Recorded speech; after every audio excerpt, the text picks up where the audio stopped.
السلام علیکم ناظرین، میں ہوں کیسلی میر اور آپ دیکھ رہے ہیں اللہ ٹی وی۔ جی آج کا دن آپ کو پتہ ہے بہت امپورٹنٹ تھا، 21 جولائی، اور آج جو ہے کورٹ میں دعا زارہ کیس کی جو ہے وہ سماعت ہوئی ہے، اور جسٹس اقبال کی سربراہی میں 2 رکنی بینچ نے درخواست پر سماعت کی۔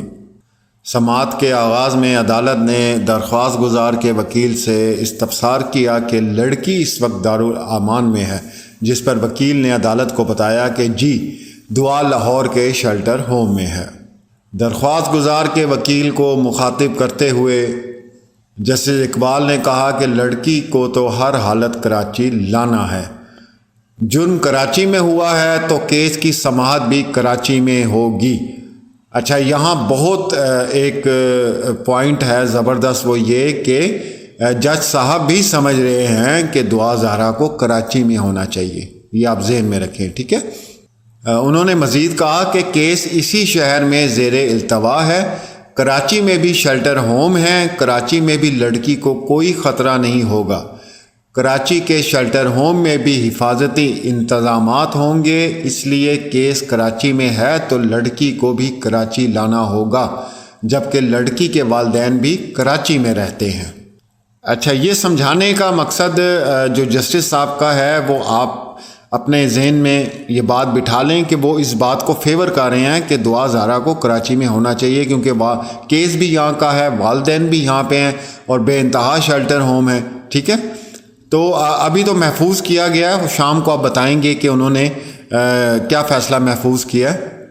ملزم کے وکیل نے یہ الزام بھی عائد کیا کہ ظہیر کا بینک اکاؤنٹ اور شناختی کارڈ بلاک کر دیا گیا ہے۔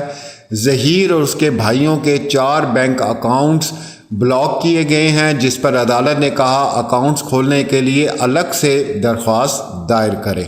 باقی وہاں پہ جو کورٹ میں موجود تھے صحافی بھائی، انہوں نے ہمیں یہ بتایا ہے کہ وکیل صاحب جو ہیں وہ زیادہ شبیر کی بات کرتے رہے ہیں، وہ بھی ایک آپ کو آگے چل کے بتاتا ہوں کیا ہوا۔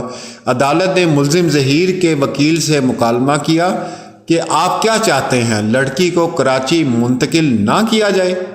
اس پر ملزم کے وکیل نے کہا کہ لڑکی کو کراچی منتقل نہیں کیا جا سکتا، لڑکی اگر کسی سے نہ ملنا چاہے تو بھی کوئی اس سے نہیں مل سکتا، عدالت بھی چاہے تو لڑکی سے ملنے کا نہیں کہہ سکتی۔ یہ جناب کون کہہ رہے ہیں؟ یہ جناب وکیل صاحب کہہ رہے ہیں جو ظہیر کے جو ہے وکیل ہیں، کہ عدالت بھی چاہے تو اس لڑکی سے کسی کو بھی ملنے کی اجازت نہیں دے سکتی، ٹھیک ہے جی۔ وکیل کے دلائل پر عدالت نے کہا کہ لڑکی کم عمر ثابت ہو چکی ہے، اس کے بیان کی کوئی اہمیت نہیں، ہم لڑکی کی کسٹڈی والدین کے حوالے کرنے کا حکم نہیں دے رہے۔ دوران سماعت سندھ اور وفاقی حکومت کے وکلاء نے بھی دعا زہرا کو کراچی منتقل کرنے کی حمایت کر دی۔ دوسرا پوائنٹ، ایک جگہ پہ جسٹس صاحب نے بھی کہا ہے کہ بچی کو جو ہے وہ کراچی میں دعا زہرا کو ہونا چاہیے، اس کے بعد جو وکلاء حضرات تھے انہوں نے بھی حمایت کر دی کہ دعا زہرا کو کراچی لے کر آئیں، جس پر عدالت نے لڑکی کی بازیابی کی درخواست پر فیصلہ محفوظ کر لیا۔ عدالت کا کہنا ہے کہ درخواست پر فیصلہ آج ہی سنایا جائے گا۔ اچھا، یہ سماعت کیوں ہوئی اس کا بھی تھوڑا سا پس منظر آپ دیکھ لیں کہ دعا زہرا کی بازیابی کے لیے ان کے والد مہدی کاظمی نے درخواست دائر کی تھی، جس میں عدالت نے ملزم ظہیر احمد کو نوٹس جاری کیا تھا۔ اس سے قبل لاہور ہائی کورٹ میں دائر درخواست پر منگل 19 جولائی کو دعا زہرا کی استدعا منظور کرتے ہوئے عدالت نے لڑکی کو لاہور کے دارالامان بھیجنے کا حکم دیا تھا، جبکہ عدالت میں وکیل کا کہنا تھا کہ ظہیر کچھ روز سے لاپتہ ہے۔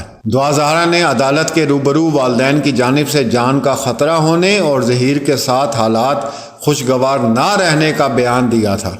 دعا زہرا کا کہنا تھا کہ اس نے شوہر سے الگ ہو کر اپنے رشتہ دار کے گھر رات گزاری، اس کے پاس رہنے کے لیے کوئی چھت نہیں، اس لیے وہ دارالامان جانا چاہتی ہے۔ اچھا، ایک بہت امپورٹنٹ بات وہ یہ کہ اس کا ذکر ابھی تھوڑی دیر پہلے ہمارے جو شیر ہیں بلکہ میں تو کہوں گا پاکستان کے اس وقت وہ عوام کے ہیرو بن چکے ہیں جبران ناصر. انہوں نے میڈیا سے بات کرتے ہوئے یہ بھی سوال اٹھایا تھا اور میں نے ابھی 1 گھنٹہ پہلے ایک ویڈیو بھی اپلوڈ کی ہے کہ سلمان صوفی صاحب نے بھی جو ٹویٹ کیا تھا کہ آپ دعا زہرا کو جو ہے کراچی لے کر آئیں اور فوری طور پر اس کو اریسٹ کریں. ان کے حکم پر بھی سندھ پولیس نے کسی قسم کی کوئی کارروائی نہیں کی. اپنے بیان میں سلمان صوفی نے لکھا کہ سندھ حکومت سے درخواست کی گئی ہے کہ وہ دعا زہرا کو اس کے والدین تک پہنچانے کے لیے خصوصی ٹیم بھیجے جبکہ ظہیر کی گرفتاری کے لیے کارروائیاں جو ہیں وہ جاری رکھیں. اب کیا ظہیر کی گرفتاری کی کارروائیاں جاری رکھیں؟ آج ماشاءاللہ جس پروٹوکول میں ظہیر صاحب آئے ہیں وہ تو پوری دنیا نے دیکھا. میں پاکستان نہیں کہتا کیونکہ یہ کیس اب پاکستان کا نہیں، پوری دنیا کا. اور میرے ساتھ اس وقت پاکستان سے زیادہ اوورسیز جڑے ہوئے ہیں. 4 سے 5 ہزار جو ہیں واٹس ایپ ہمارے پاس نمبر ہیں اور سارے اوورسیز کے ہیں. کیا کینیڈا، کیا امریکہ، کیا یورپ کے سٹیز، سب جگہ سے پوری دنیا سے لوگ ملے ہوئے ہیں اوورسیز پاکستانی. اور اس کے بعد آج جو ویڈیو صبح آئی اور اس میں شوکت شاہانی صاحب جو ہے وہ جب وہ عدالت میں جانے لگا ہے تو اس کے کان میں کوئی بات کریں، وہ ویڈیو بھی آپ کے سامنے آ گئی ہوگی اور یہ سب آپ لوگوں کے سامنے ہے. جی کیا اس کے اوپر بات کر سکتا ہے انسان، کیا کہہ سکتا ہے؟ ہماری تو سوچ سمجھ سے باہر ہے اور لوگ ہنس اس بات پہ رہے ہیں کہ دعا زہرا کو ان والدین سے خطرہ ہے. دوسرا ایک کل ویڈیو اپلوڈ ہوئی، اس کے اوپر میں ایک علیحدہ بناؤں گا کیونکہ جب میرا موڈ ہوتا نا چترول کا، اس کے لیے پھر میری اسپیشل ویڈیو آتی ہے، وہ ایک ہی موضوع کے اوپر آتی ہے. کل ایک یوٹیوبر ہے اور اس نے اتنی غلط باتیں جو ہیں وہ کی ہیں دعا زہرا اور ان کے والد کے لیے کہ نعوذ باللہ میں آپ کو نہیں بتا سکتا. اور سوچ سکتا ہے انسان کہ کوئی کس حد تک گر سکتا ہے، لیکن اس حد سے بھی کوئی حد نیچے ہوتی ہے نا تو ان لوگوں نے وہ آپ لوگوں کو دکھا دی ہے کہ یہ کتنے گندے اور غلیظ لوگ ہیں اور ان کی سوچیں کیا ہیں. بس میں اس پہ علیحدہ ویڈیو بناؤں گا کیونکہ میں بے انتہا غصے میں ہوں. تو جب میں شدید غصے میں ہوتا ہوں تو پھر میں علیحدہ سے ایک ویلاگ بناتا ہوں. اینی ہاؤ یہ تازہ ترین جی آپ کے سامنے میں نے رکھ دی ہیں. صبح آپ نے میڈیا ٹاک بھی دیکھ لی ہے جبران ناصر کی. میری کوشش ہوتی ہے اہم جو معلومات ہے وہ آپ تک پہنچائی جائیں. آپ دیکھیں جب یہ فیصلہ سامنے آتا ہے تو پھر اس کو ظاہری سی بات ہے میں آپ کو پڑھ کے بھی سنا دوں گا اور ہمارے ساتھ جڑے رہیں. کل ہانی کے والد سے بھی رابطہ ہوا تھا. فیاض رامے بھائی کراچی میں ہیں، ان کو میں نے بتایا ہے وہ حیدرآباد میں ہیں. ہو سکتا ہے ان کی ملاقات جو ہے وہ ان سے وہاں ہو جائے اور میں نے کہا آپ اپنی جتنے ڈاکومنٹس ہیں وہاں لے کے جائیں تاکہ آپ کو جو ہے نا وہ ایک وکیل کر کے دیں جو کیس لڑے آپ کی بچی کا. اور 2-3 جو کیسز ہیں کراچی کے حوالے سے ہیں وہ بھی میں نے فیاض رامے بھائی جو ہیں ان کو ریکمینڈ کیے ہیں کہ وہاں جائیں اپنے سارے جو ہے ڈاکومنٹس لے گئے. تو انشاءاللہ دیکھیں جیسے کوئی اپڈیٹ ہوتی ہے ہانی کے حوالے سے بھی، صوبیہ بطول کے حوالے سے انشاءاللہ وہ بھی آپ سے شیئر کی جائے گی. ہمارے ساتھ جڑے رہیں، ملتے ہیں اگلی ویڈیو میں. اللہ حافظ.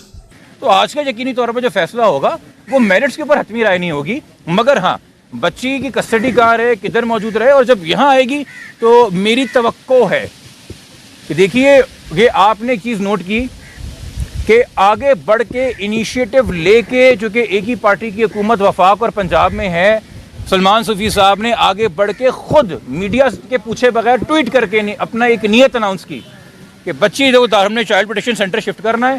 جب وہ خود دارالامان چلی گئی تو انہوں نے کہا جی ٹائٹ سیکیورٹی کے اندر ہے اور سندھ اپنی چائلڈ پروٹیکشن بیورو ٹیم بھیجے، ابھی تک نہیں بھیجی. سوال ہے نا سندھ حکومت کیا کر رہی ہے. سوری، اب اگر بچی یہاں آتی ہے، اب ہائی کورٹ کے آرڈر پہ آ رہی ہے، انہوں نے اگر نہیں بھیجی تو کم سے کم ہم ایکسپیکٹ کرتے ہیں اتنی ہوش مندی، اتنی دانش مندی، اتنی بردباری اور اتنی عقل سمجھ کہ سندھ حکومت اس کیس کی حساسیت کو سمجھتے ہوئے proper adequate security, proper adequate facility دے گی کسی غیر ضروری انسان کو. اور خاص طور پہ دیکھیں جی آپ کے سٹاف کا کوئی بھی بندہ ہو سکتا ہے جس پہ آپ نظر نہ رکھیں، جو کرپشن کر کے بچی کو وہاں ان چیزوں سے ایکسیس دے رہا ہو جو کہ نہیں دینے کی ہوتی ہیں. تو یہ بڑی ذمہ داری دی رہی ہے ہائی کورٹ سندھ حکومت کو، اور ہماری امید ہے کہ سندھ حکومت جو ہے یہ ذمہ داری پوری طریقے سے نبھائے گی. اور اس حوالے سے میری آپ لوگوں سے درخواست ہوگی کہ جب ایک بار بچی یہاں پہ آ جائے تو اس کی آپ کی پر ویلفیئر کے بارے میں سندھ حکومت سے بھی آپ لوگ درخواست کریں اور ان سے بھی پوچھے کہ ان کی کیا ذمہ داری اور رول بنتا ہے.